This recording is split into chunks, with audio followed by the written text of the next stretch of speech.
જિલ્લા વહીવટી તંત્રની કામગીરીની સજ્જતાથી પ્રભાવિત થઈ અભિનંદન પાઠવતા પ્રભારી મંત્રી શ્રી બચુભાઈ ખાબડ મહીસાગર જિલ્લામાં ભારે વરસાદના કારણે થયેલ નુકસાન અંગે પ્રભારી મંત્રી શ્રી બચુભાઈ ખાબડના અધ્યક્ષ સ્થાને જિલ્લા કલેક્ટર કચેરી સભાખંડ ખાતે સમીક્ષા બેઠક યોજાઈ। આ બેઠકમાં પ્રભારી મંત્રી બચુભાઈ ખાબડે જણાવ્યું કે મહીસાગર જિલ્લામાં પડેલ સાર્વત્રિક વરસાદના કારણે ગ્રામ્ય વિસ્તારને જોડતા રસ્તાઓનું ધોવાણ થયું છે, જ્યારે કેટલાક માર્ગો પર ઝાડ પડવાના કારણે વાહન વ્યવહાર પર અસર પડી હતી તો કેટલાક વિસ્તારમાં પાણી અને વીજ પુરવઠો ખોરવાયો હતો, પરંતુ વહીવટીતંત્રની સજ્જતા અને યુદ્ધના ધોરણે હાથ ધરવામાં આવેલી કામગીરી પરિણામે સમસ્યાઓનું નિરાકરણ આવ્યું છે। વહીવટીતંત્ર અન્ય અસરગ્રસ્ત વિસ્તારમાં જઈ પ્રજાની સમસ્યાનું નિવારણ લાવી રહ્યું છે, જેને માટે વહીવટીતંત્ર સારી કામગીરી માટે અભિનંદનને પાત્ર છે।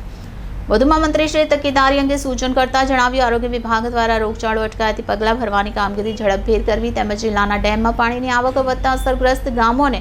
પરિસ્થિતિથી વાકેફ કરવા અંગે ભાર મૂક્યો। તો ઉપરાંત જિલ્લામાં વરસાદના કારણે પડેલા કાચા મકાનને